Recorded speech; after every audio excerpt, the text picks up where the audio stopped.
आशा करता हूं आप सब बहुत अच्छे होंगे। मेरा नाम है सिद्धांत अग्निहोत्री। स्टडी ग्लोस पे आपका बहुत बहुत स्वागत है। तो हम एसी ब्लास्ट को कैसे रोके, ये इंडियन एक्सप्रेस का एक बहुत अच्छा आर्टिकल है। एसी फट रहे हैं, इन्वर्टर फट रहा है, अरे आदमी फट जा रहा है, उसी का दिमाग फट रहा है, बहुत कुछ फट रहा है। तो एसी ब्लास्ट जो है नोएडा में लगी। यहाँ पे आग जो है वो नोएडा में एक बिल्डिंग में लगी और ऐसे धू धू करके बिल्डिंग जल गई।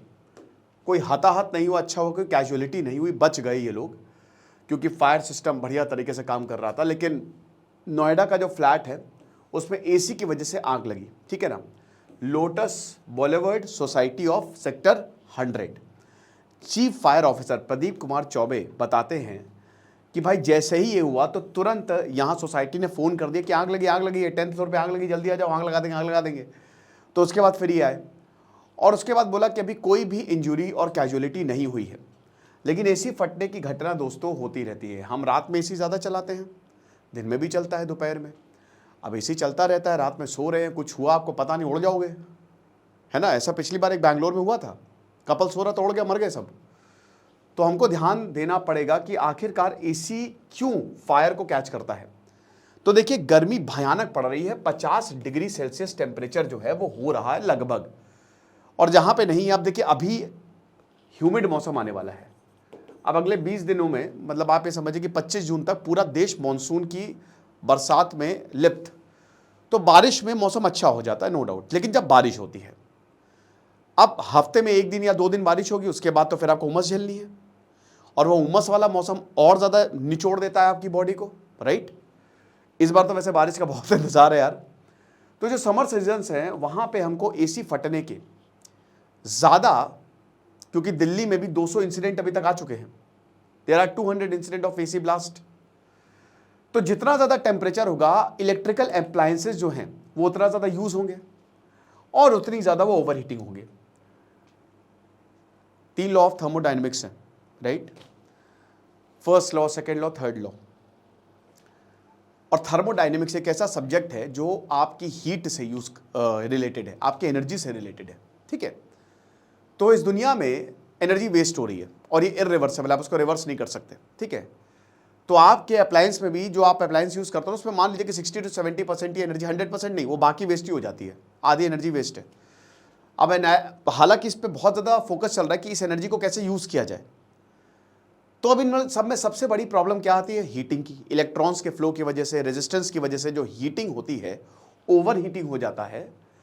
आपका अप्लायंस जो है वो डेंजरस है। जैसे आपका अगर मोबाइल बहुत ओवरहीट हो गया तो काम नहीं करेगा, और अगर आपका मोबाइल बहुत ओवरहीट हो रहा है तो उसको तुरंत बंद कर दे, उसको चलाए ना, एकदम ना चलाएं। ये चलता फिरता बॉम्ब है, समझ रहे हो। बैटरी फटेगी, बैटरी से ही, जो बैटरी से चलता है उसमें बैटरी ओवरहीट होती है। जो पावर का सोर्स है, ठीक है, वो वहां से ओवरहीट की प्रॉब्लम जो है वो जनरेट होगी।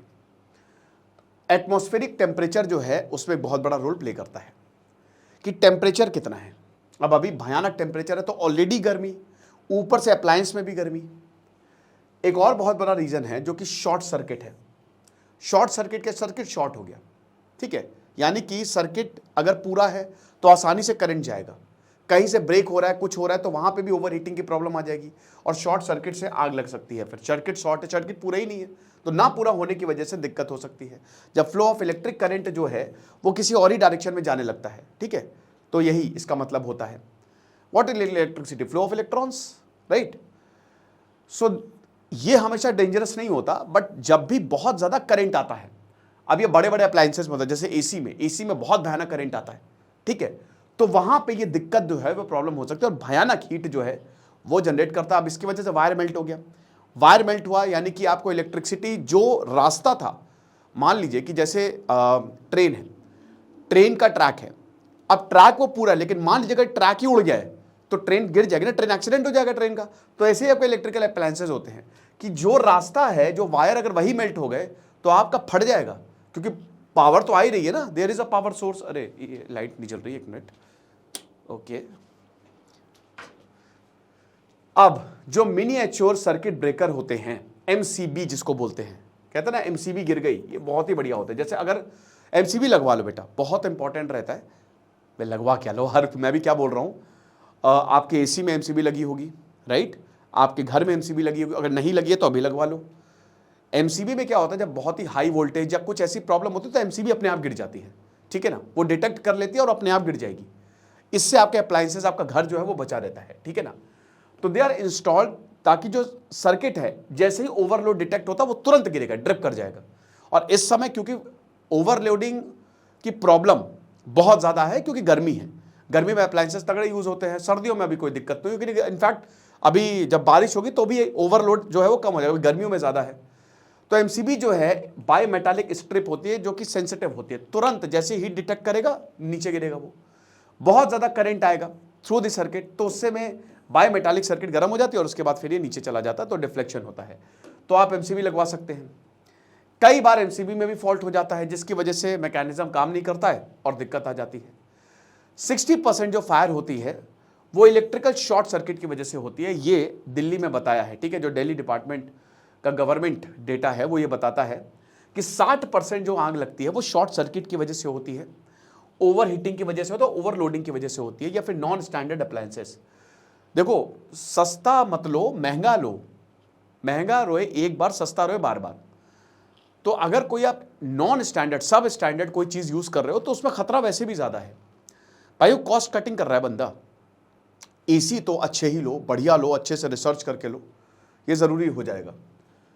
अब जैसा कि हमने बताया कि दिल्ली हर दिन 200 फायर इंसिडेंट जो है वो रिपोर्ट कर रहा है, क्योंकि लगातार केसेस आते जा रहे हैं। दिल्ली में इतना ज्यादा कभी टेम्परेचर देखा ही नहीं गया। अब जब मैं सोचता हूँ कि 2000 साल पहले का रिकॉर्ड टूट गया तो मैं सोचता हूँ कि चलो 2000 साल पहले भी इतनी गर्मी पड़ती थी, है ना, तभी तो भाई 2000 साल के रिकॉर्ड की बात हो रही है, राइट। तो ये चीज़ है, और कई बार इसमें फर्टिलिटीज़ हो जाती हैं। ज़्यादातर जो कॉल्स है वो इंडस्ट्रियल एरिया से आते हैं। इंडस्ट्रियल एरिया से क्यों आते हैं? क्योंकि इंडस्ट्री में लोड ज़्यादा होता है, ठीक है ना, तो वहाँ पे फॉल्ट की दिक्कतें ज़्यादा रहती हैं। रेजिडेंशियल में इतना लोड नहीं होता है क्योंकि अब गर्मी हो रही है, अब लोड ज़्यादा बढ़ गया है, ये चीज़ है। अगर मान लीजिए कि टेम्परेचर ऐसे ही बढ़ता रहे तो 250 तक ये आंकड़ा जो है वो एक्सीड हो सकता है। डिपार्टमेंट ने नई टेक्नोलॉजी ड्रोन्स भी अडॉप्ट किए हैं ताकि तुरंत हम रिस्पॉन्ड कर सके, ठीक है।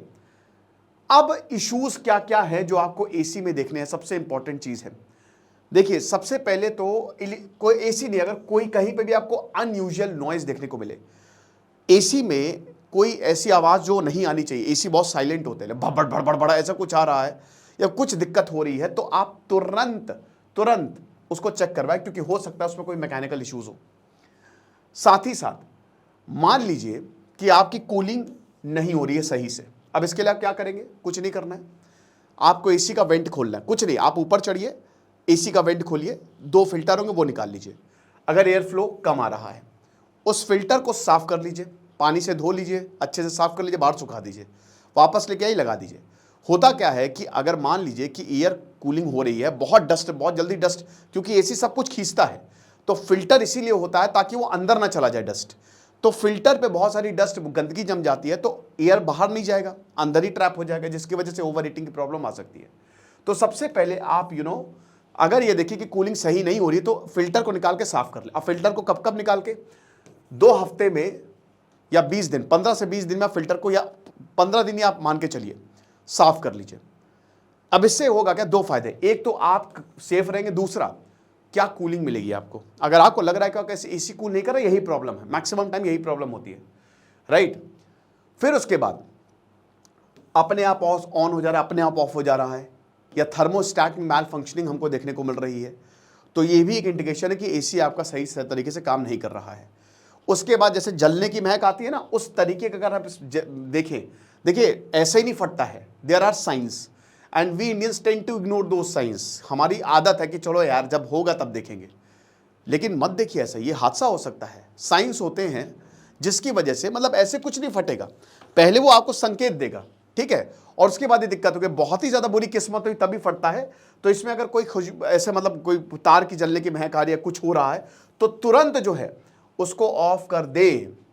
अब कैसे एसी ब्लास्ट को प्रिवेंट करें, ये तो मैंने आपको बताया, प्रॉब्लम्स मतलब क्या क्या इश्यूज हो सकते हैं। तो सबसे पहले तो वही जैसा चेंज एयर फिल्टर जो मैं आपको ऑलरेडी बता चुका हूं, ठीक है ना, तो बहुत जब पीक यूसेज हो तो उसको जरूर चेंज करें।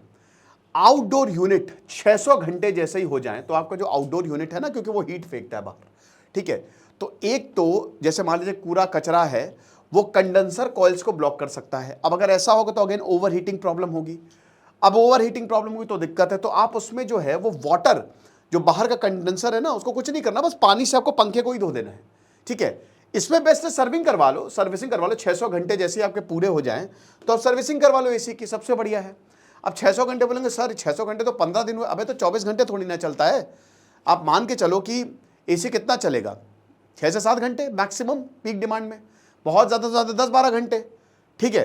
तो भी वो 1-2 महीना हो तो 1 से 2 महीने पे आप सर्विसिंग करवा लो, ठीक है। अगर आपका बहुत ज़्यादा चलता तो 1 से 2 महीने पे, 1 से 1.5 महीने पे करवा लो, और अगर ठीक ठाक चलता है तो फिर 2 से 2.5 महीने पे करवा लो सर्विसिंग, उसमें कोई दिक्कत नहीं है। 400-500 रुपये लगेंगे, वो आपकी पूरी सर्विसिंग जो है वो कर जाएगा। अब कुछ लोग 24 घंटे एसी चलाते हैं, 24 घंटे बहुत लंबे समय तक एसी चलाते हैं, ठीक है ना। तो अभी अगर आप देखो तो अपनी एसी को ऑफ कर दो, अगर 2-3 घंटा चल रहा है तो 5 से 10 मिनट के उसको ऑफ कर दो, समझ रहे हो। एसी चलाते ही जा रहे, थोड़ा सा एसी को भी टाइम दो, उसके बाद एसी को स्पेस दो, ठीक है। एसी ऐसी जगह पे होना चाहिए जहां कुछ जला वाला नहीं रहे हो, ऐसी जगह पे लगाओ, और थोड़ा सा एसी को दूर रखो, एटलीस्ट 2 फीट। इससे होगा क्या ना, मान लो एसी में कोई प्रॉब्लम भी हुई ना तो डायरेक्ट तुम्हारे ऊपर नहीं आएगी। कुछ लोगों को देखते हो एसी एकदम पास रख लेते हैं। अब भाई उनका भी कहना चाहिए, जैसे मेरे घर में विंडो एसी था, अभी तो स्प्लिट है, बट मेरा पहला एसी जो मैंने लिया था 4 साल पहले, वो एक विंडो था, ठीक है, 1 टन का वोल्टास का था।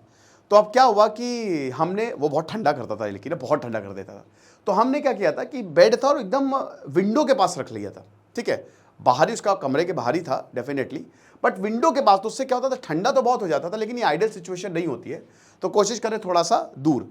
उसके बाद एक्सटेंशन कॉर्ड का बिल्कुल भी यूज़ ना करें, एक्सटेंशन कॉर्ड ये भारी अप्लायंसेस के लिए नहीं होती है, तो डायरेक्ट सप्लाई दे। डायरेक्ट सप्लाई मतलब क्या कि उसके लिए एक प्रॉपर कनेक्शन आता है ना, उसका जो स्विच होता है वो ज़्यादा एम्पियर का होना चाहिए, है ना, जो प्लग्स होते हैं। एक बार आप अच्छे से इलेक्ट्रीशियन को बुला के चेक करवा ले, थोड़ा बहुत खर्चा आएगा, और एमसीवी भी लगवा ले तो और अच्छा है। एमसीवी लगती है खैर एसी में, ठीक है, वो तो लगेगी ही लगेगी। तो एसी यूनिट जो है उसमें डेडिकेटेड सर्किट्स होते हैं, है ना, जो आपकी कॉर्ड है, अच्छा जो बाहर से भी जो तार उसकी भी 4 mm होनी चाहिए, उससे नीचे नहीं, चल जाएगा वो।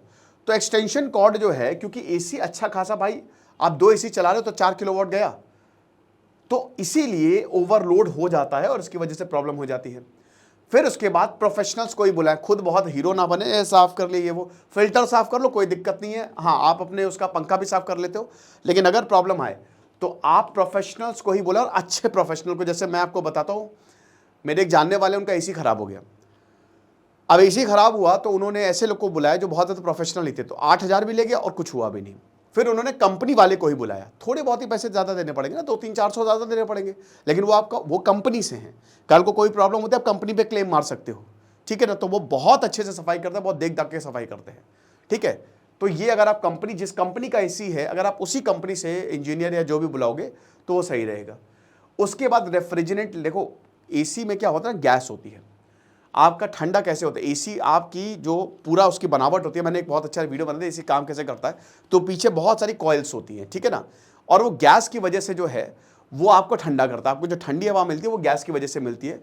तो आपको देखना है कि जो रेफ्रिजरेंट लेवल्स है वो ठीक है कि नहीं, कहीं ऐसा तो नहीं कि रेफ्रिजरेंट लेवल्स प्रॉब्लम कर रही है, या गैस, क्या होता है कि ज़्यादातर ये केसेस पुराने एसी में होते हैं। मैं आपको ये भी बता दूँ, जो एसी फटते हैं ना, मैक्सिमम केसेस आपको देखेंगे वो पुराना, बहुत पुराना, 5-6-7 साल पुराना हो गया, अब उसमें गैस को रिफिल भी करवाना होता है, अब गैस सही से रिफिल नहीं की तो ये दिक्कत आ जाती है।